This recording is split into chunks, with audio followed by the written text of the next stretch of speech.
If you're a fan of the Star Wars prequel trilogy, or just Star Wars in general, or you just love fantasy books with strong female protagonists, then I have the absolute must-read trilogy for you.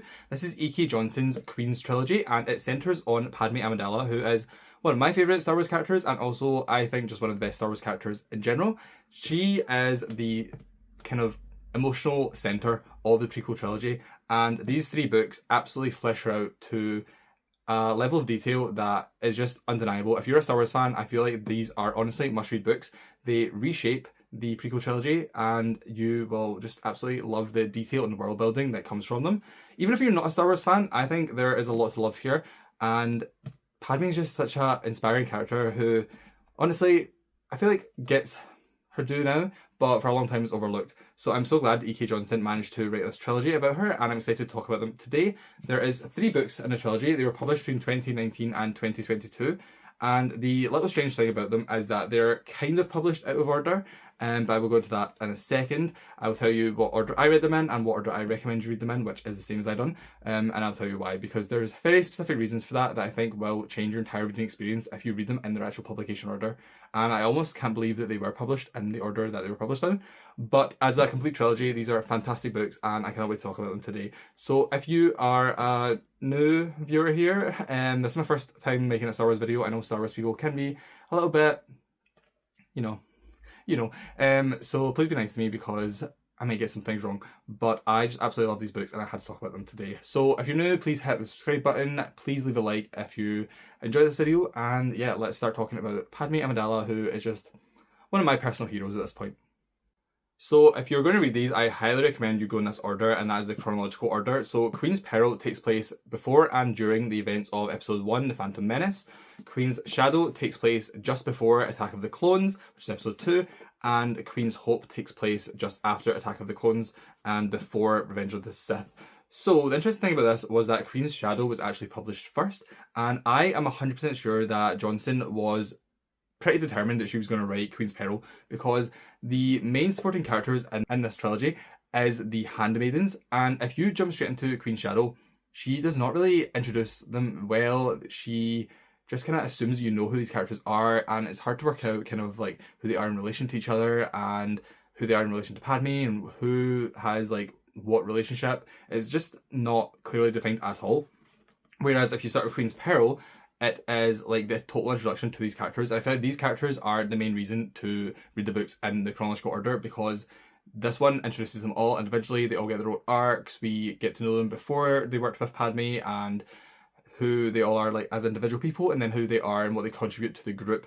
So if you jump straight into Queen's Shadow, I honestly think that you'll be completely lost. So that was really interesting. And the thing with the Handmaidens are that they are not prominent characters at all. They appear all around Padmé in Episode 1, and I think they're there in Episode 2. I think by Episode 3 they're not really there at all. But they're not like prominent characters in the films at all. They're just kind of background characters I personally never really thought about. The more interesting thing to me about them, or the only interesting thing, was that there's like some cameos there, like Sofia Coppola plays one of them. Whereas with this, I just absolutely love these characters now, and I think they add so much to the world and to Padmé's life, and this just reshapes your entire view of the trilogy, the prequel trilogy. So now I'm going to start talking about each book individually, but yeah, I would definitely honestly recommend stick to the chronological order, start with Queen's Peril, end with Queen's Hope, because otherwise I don't think that you'll enjoy it as much.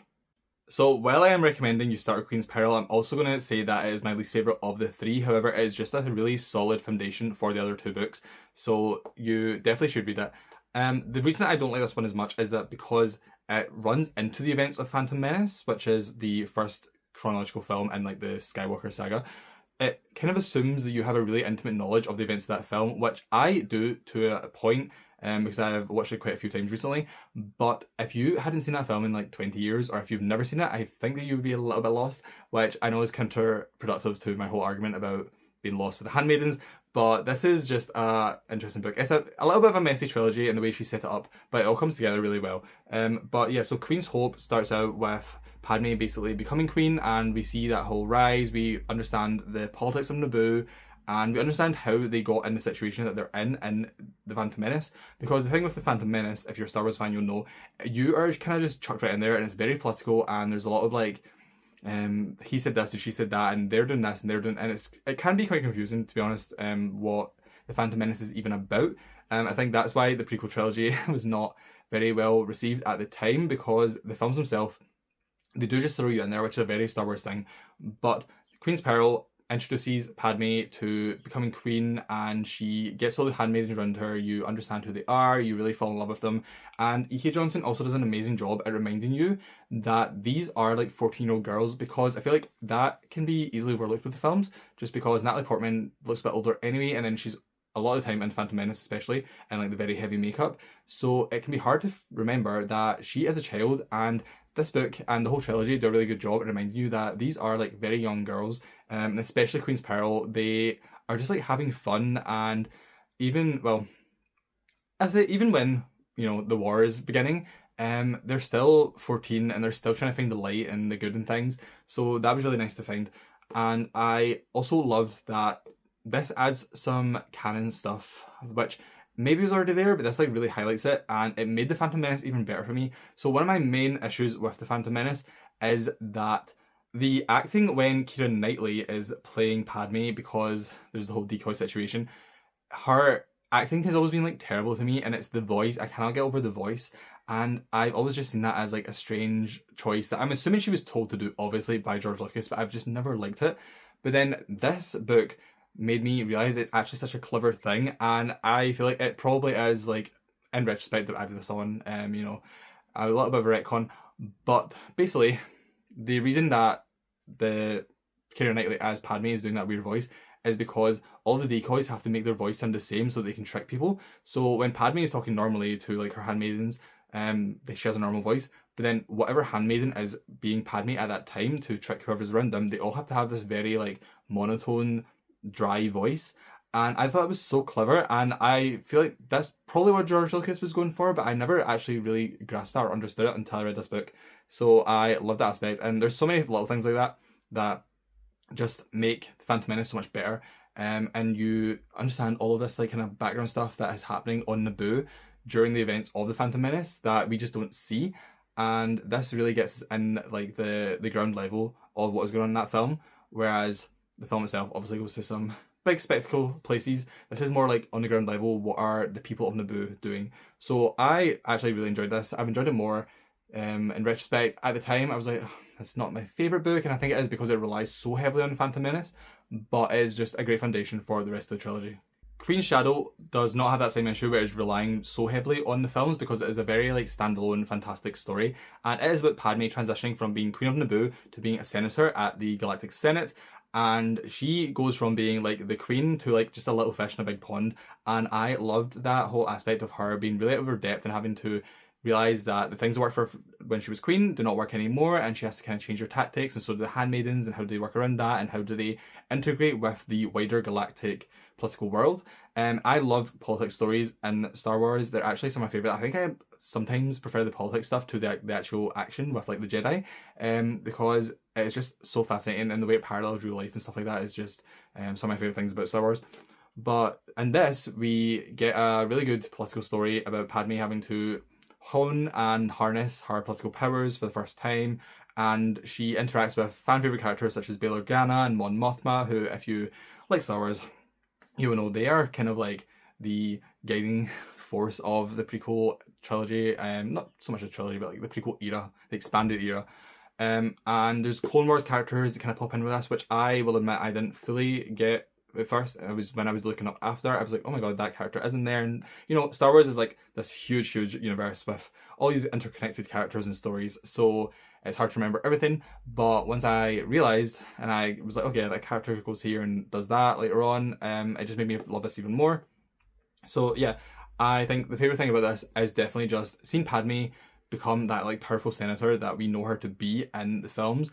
And that sets up Attack of the Clones beautifully. You see some stuff with like Palpatine and how he's kind of playing the game, and it is just absolutely so much fun. And yeah, I really do prefer this over Queen's Peril, because Queen's Peril does rely on the Phantom Menace so much, whereas this is just like a solid standalone story. Finally, we have Queen's Hope, and this takes place after Attack of the Clones. And if you are an Anakin and Padme shipper like me, it's not even a shipper because they're, you know, a real married couple. I guess that's still a ship. I don't know how that stuff works. Anyway, if you love Anakin and Padme, this is the book for you. We get to see them at such an interesting time in their life. We get to see them kind of like during and after their wedding, and all the emotions that go into that, and you know, the fact that they have to keep it secret and how that impacts their relationship, and how that impacts like the way they react and respond to other characters, you know, when they're in the same place and stuff like that. It's just wonderful. And there's so much good stuff there. We get to see them go on a mission together. We get to see Padme in action, which I always enjoy, because as much as I just said I love the political stuff, I actually think it's so thrilling when I like political characters then put in an action sequence, as opposed to like the Jedi are kind of always in that middle line where it's like mostly action, a little bit of politics. Seeing someone like Padme, or later on other things, we see like Mon Mothma and stuff getting put into like an action scenario, it's a lot of fun. So you see that here, which I loved.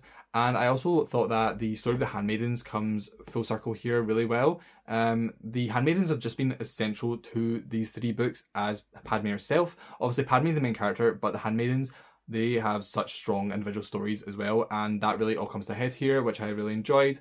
And something else that I loved about this book, that if you're a Star Wars fan, I feel like this one is an absolute must read for this reason, is we get to see inside Palpatine's head, and I feel like that is very rare. I haven't read everything, obviously. I haven't, especially comics. There's so many comics, and I have made a dent in them, but you know, there's just an endless amount of Star Wars content out there.